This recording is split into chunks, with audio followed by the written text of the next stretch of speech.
Back to Kate. Ariel. God, I love this album. This is just an incredible album. See, released November 7th, 2005. Reached number 48 on the album chart. That's one of her better chartings here in America. She didn't, she only had like one top 40 album. Give you 5 guesses which one that was. This is just such a great album. Of course, it's divided into both records. Has its own title, and this is actually really kind of what I guess you might call a song suite. Kind of with bird song, kind of tying it together. It's pretty neat.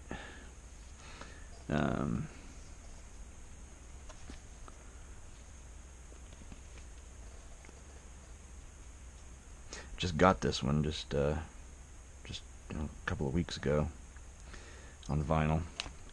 This is the new version, the new reissue version, minus the contributions of a certain person who I won't name that used to feature on this album.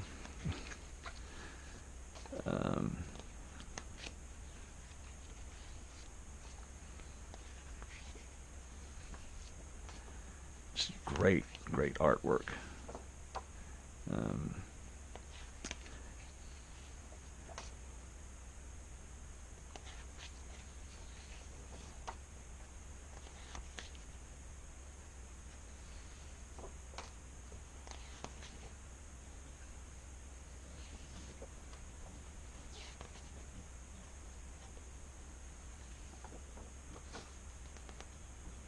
This was Kate's first album in 12 years. After her last album, The Red Shoes, I think she kind of gotten a bit burnt out, and she'd had some personal issues. You know, her mother had died, and her longtime relationship had broken up. I guess she just kind of regroup, and she found a new relationship, possibly married. I don't know if they really got married or whatever. It doesn't matter, but anyway. And then they had a kid together, and she was busy raising him. And he, this is Albert, who's always credited on the album because he does appear on the album as Bertie. I think he was probably about 5 or 6 years old when he did his parts on here.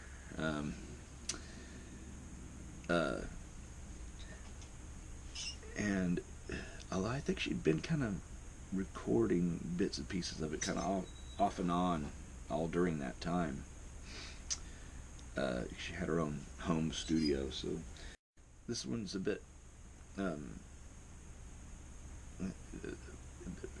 more mellow, but more kind of like pastoral kind of feel to it, which is probably more reflective of her life at the time, you know. But it's also, I think, probably her most sort of wildly imaginative album since Hounds of Love, 20 years earlier.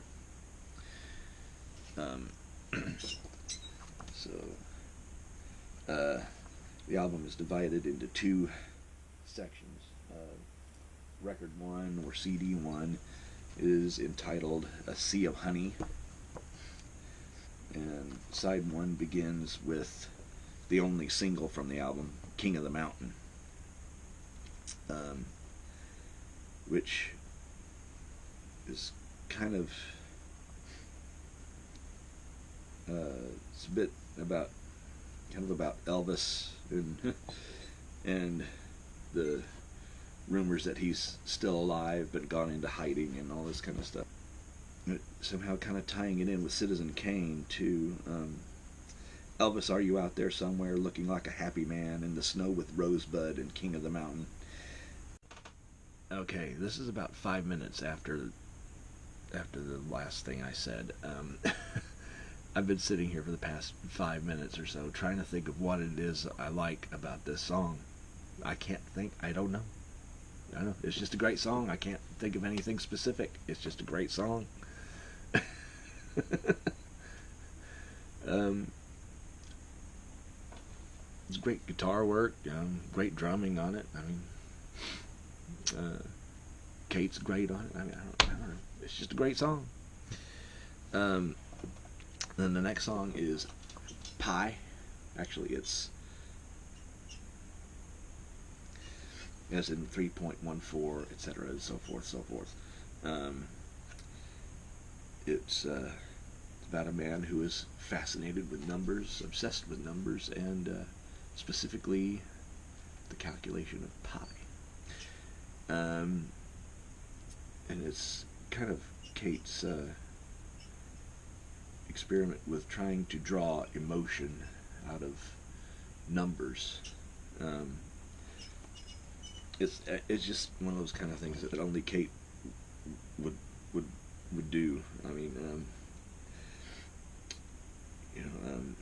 the chorus is basically well. Here's an example of the chorus. One of the choruses: 3.14159265358932238462643383279. And it's got a really great kind of groove to it. Great bass playing from Eberhard Weber, who's worked with Kate quite a lot. It's pretty appropriately, considering the subject matter, pretty appropriately intricate bass work. It's a really cool song. Then the next song is Bertie, which is about her son. It's Kate accompanied by a group of Renaissance musicians playing Renaissance era instruments. Here comes the sunshine, here comes that son of mine, here comes the everything, here's a song and a song for him. Sweet kisses, 3 wishes, lovely Bertie. I think among Kate fans, from what I've read and stuff, this is probably the least liked song on the album. I like it. I think it's a pretty cool little song, but it's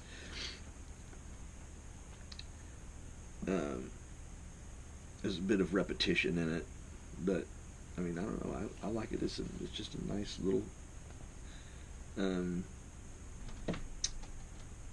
lovely little acoustic tune. I don't know. It's a good song. And the next song is an amazing song called Mrs. Bartolozzi. It's one of 2 songs on the album that's just Kate singing and playing piano. There's no other accompaniment, instrumental accompaniment on it.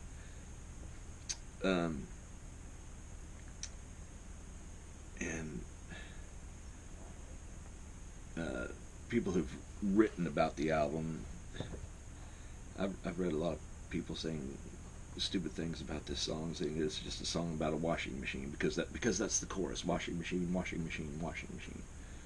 So they think the song is just about a washing machine. Definitely a song where you kind of read between the lines a bit. It seems to be ostensibly about a woman who's doing the washing. But there is an underlying kind of sense of loss. I mean, well, I'm just going to read a verse. I watch them going round and round, my blouse wrapping itself around your trousers. Oh, the waves are going out, my skirt floating up around my waist as I wade out into the surf. Oh, and the waves are coming in, oh, and the waves are going out. Oh, and you're standing right behind me, little fish swim between my legs. Oh, and the waves are coming in, oh, and the waves are going out, oh, and the waves are coming in. Out of the corner of my eye, I think I see you standing outside, but it's just your shirt hanging on the washing line, waving its arm as the wind blows by. and it looks so alive, nice and white, just like it's climbed right out of my washing machine.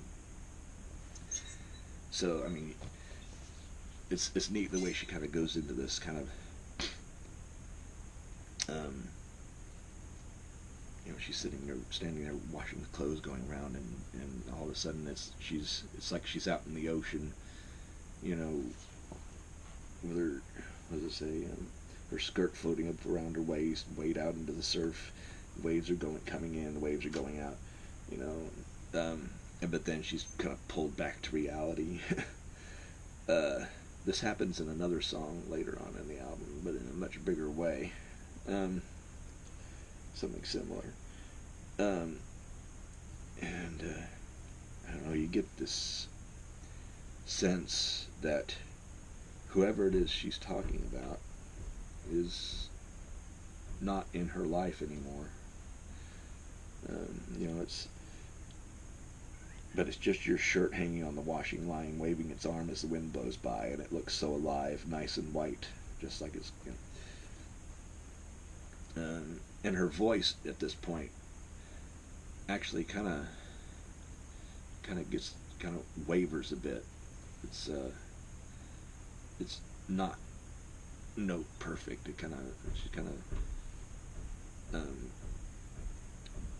But she didn't fix it. She left it like it was. It's a great vocal performance from her as well. Then we go to side 2, and the first song is "How to Be Invisible." This is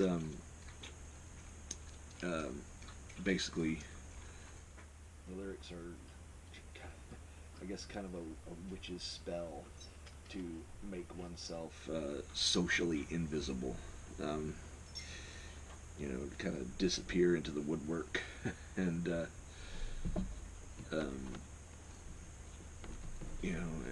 it's, Kate is always shied away from the limelight, from the spotlight, and always wanted to have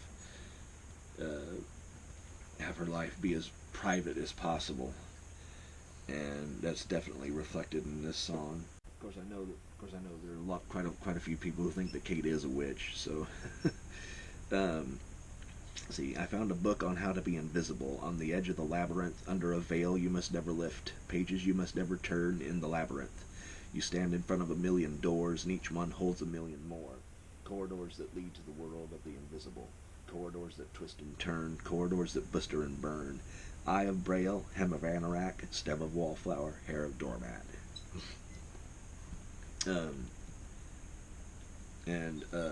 Her husband, Dan McIntosh, does some really cool guitar work on here. The only way I can describe it is to say is gentle distortion. And then the next song is Joanni, which is about Joan of Arc. It's a really cool song. Lots of things kind of going on in the background in this one. At one point you can hear her yelling. If you listen closely in the background, you hear her yelling, "On guard!"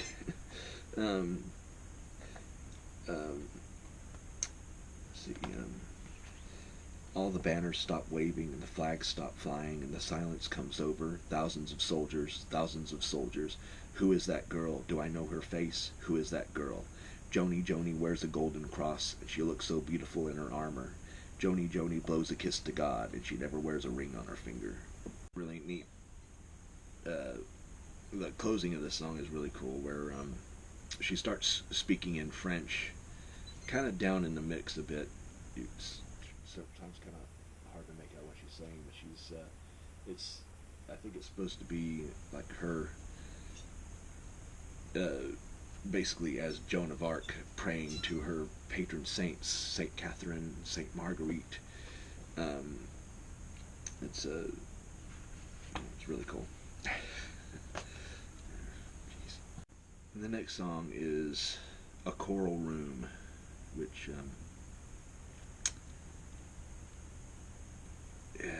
is is probably one of her best songs. It is a song where she um, confronts the death of her mother in a way that only she could. I think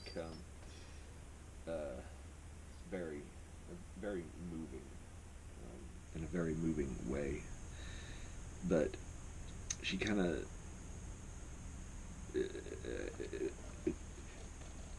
but she starts by describing a fishing village that is now submerged underwater, and she goes into the past of this town. There was stuff with planes crashing down, many a pilot drowned, and all this kind of big, kind of grandiose things that had happened here, and then all of a sudden a sense memory just brings all of this down into one intimate memory of her mother and her little brown jug, which apparently she really did have a little brown jug.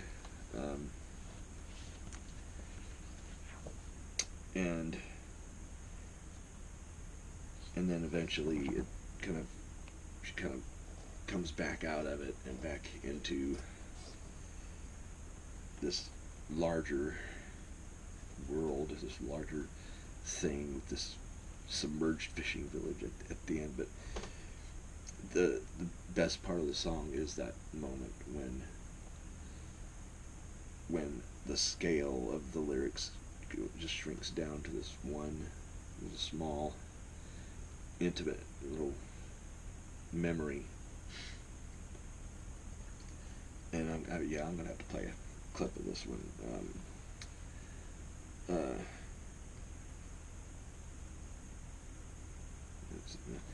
I'm not even gonna quote any lyrics. I'm just gonna play a clip of it. And this is the other song that's just her and the piano. There's one brief passage with a male vocal on it, but other than that, it's just her and the piano.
that takes care of record 1, A Sky of Honey.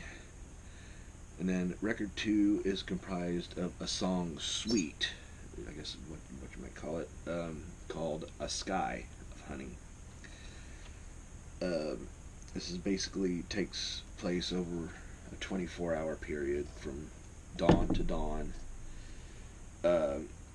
with the main linking device being birdsong.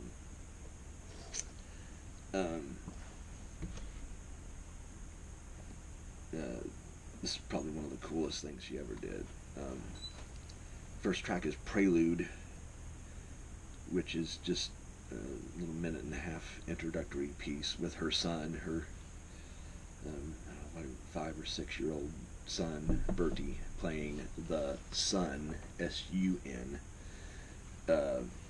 who's saying, "Mummy, Daddy, today is full of birds." Sounds like they're saying words. And if you listen closely, yes, it does sound like they're saying words. It's hard to make out what they're saying, but yeah, they're saying something. And then we go into Prologue. This one kind of sets the mode for proceedings on this for A Sky of Honey, in the way that it slowly builds up, one piece at a time. Starts with this kind of pulsating electronic repeated note that goes through the entire song. Or maybe it's a synthesizer, but and then Kate's piano kicks in. It's really beautiful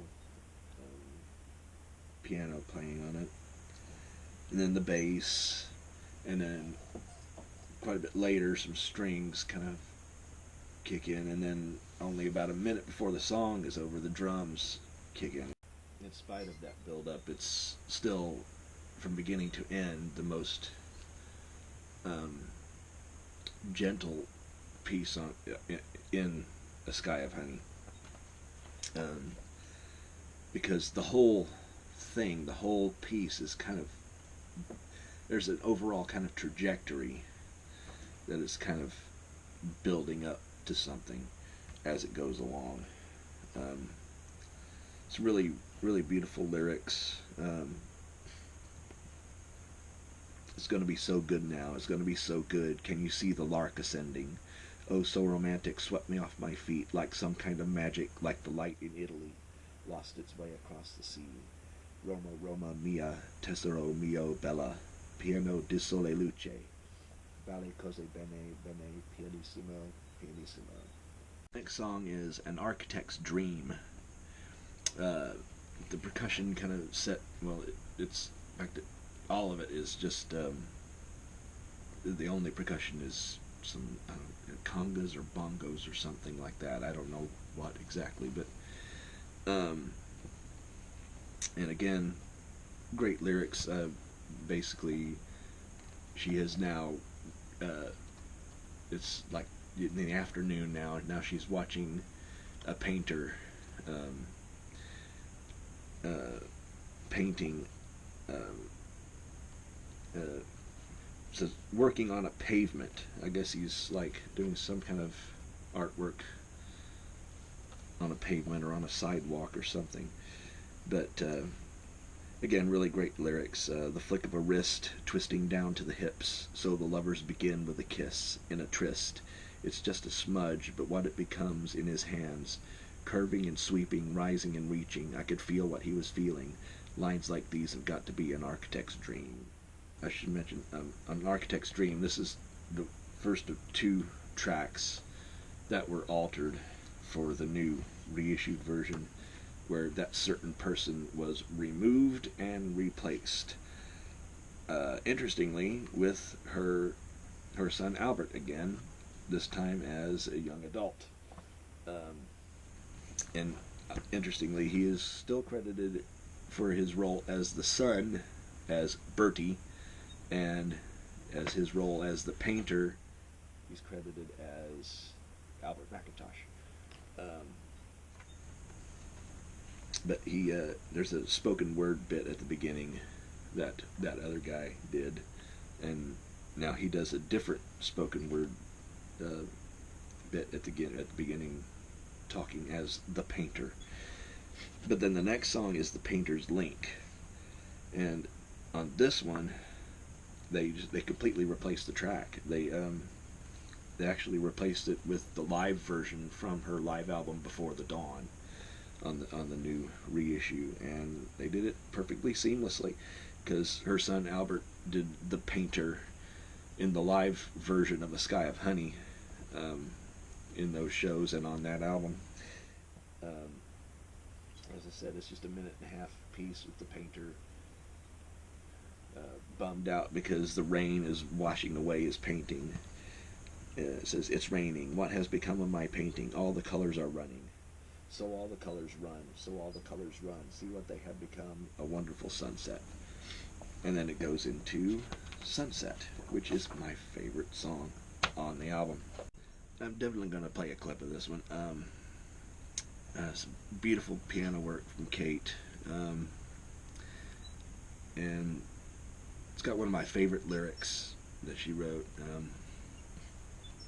Who knows who wrote that song of summer that blackbirds sing at dusk? This is a song of color, where sands sing in crimson, red, and rust, then climb into bed and turn to dust. I just think that's great. She seems to have a thing about blackbirds. Blackbirds pop up a lot in her songs. And it's a fairly pretty quiet song until about 2/3 of the way through, and then all of a sudden it switches into this really cool flamenco thing towards the end with some really great, the first of 2 really great backing vocals from Gary Brooker of Procol Harum, who's, I think, one of my favorite singers, really. I've always loved listening to Gary Brooker sing. More from him later, later in these videos, on down the line. But yeah, I'm definitely going to play something from this one.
So then the next one is Aerial Towel, which is another short one. It's about 1 minute long, and it's probably is one of the more interesting pieces on here. No lyrics. It's just Kate and the birds singing together. Kate basically imitating the birds as they sing. Um, kind of strange and wonderful little piece of music.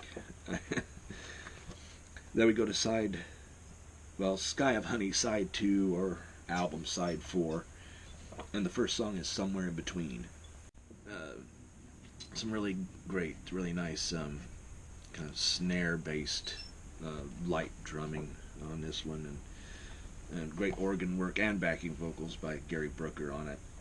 And it was just another beautiful song. That's beautiful song is a pretty good way to describe most of the songs on A Sky of Honey.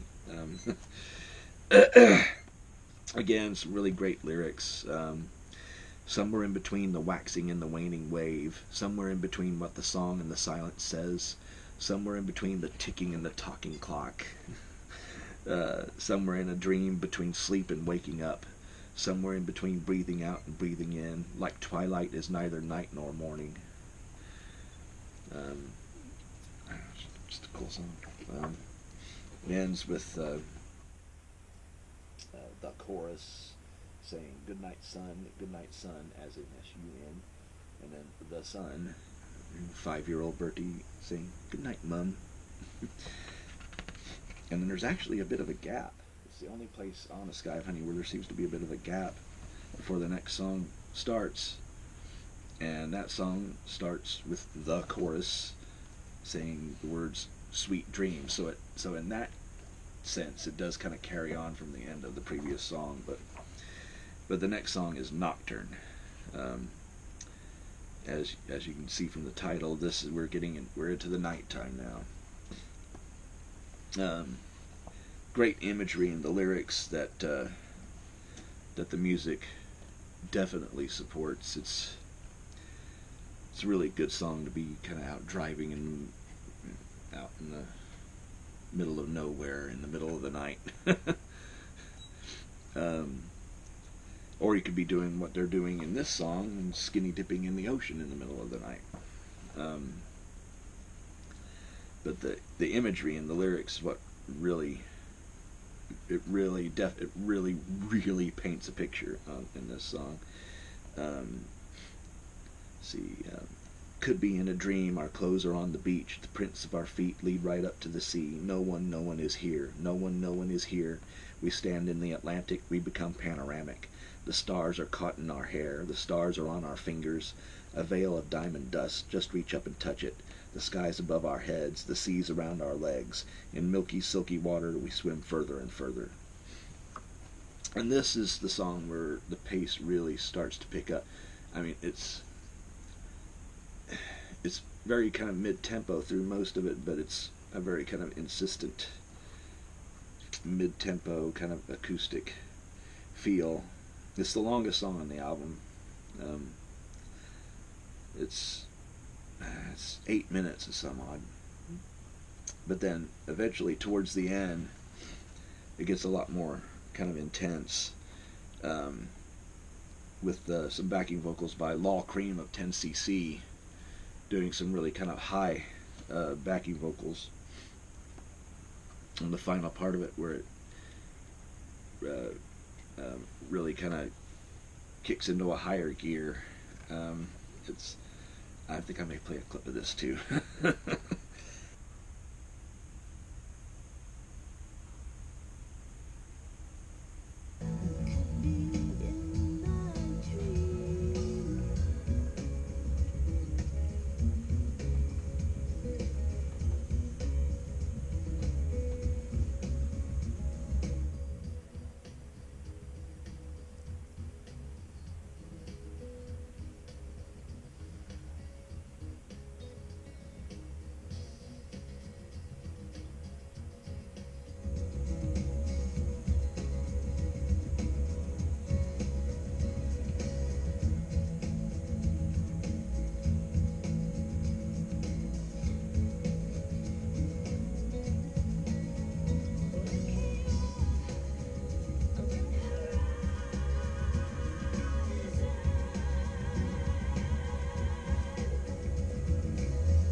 And then we come to the final track, Ariel. And this is the most sort of rocking song on the album. It's also pretty long. It's 7 minutes and some odd. Great guitar work from her husband, Dan McIntosh. Probably the only really sort of what you'd call lead guitar work on here. Over pretty much the last third of the song. Definitely the most kind of celebratory track on the album, as the sun has risen and dawn has arrived, and there's a really interesting moment halfway through the lyric portion of the song where all of a sudden everything kind of drops away and Kate just starts laughing maniacally, joyously and maniacally at the same time, while the birds are chirping. And the basic idea is that the birds they sound like they're laughing, and so Kate's laughing along with them. It's kind of, in a way, in that sense, it's kind of a reprise of Ariel Tal, except now the birds and Kate are laughing. And then it gets up to the second chorus, and then that awesome guitar work from her husband kicks in.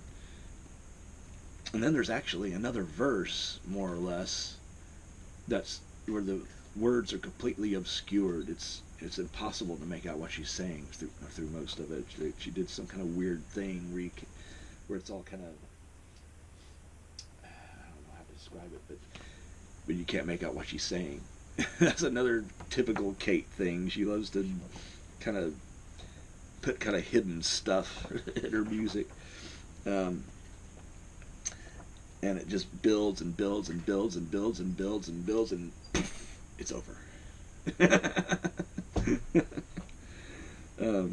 It's just another great album closer. This is just a great album. God, this is such a great album. Yeah.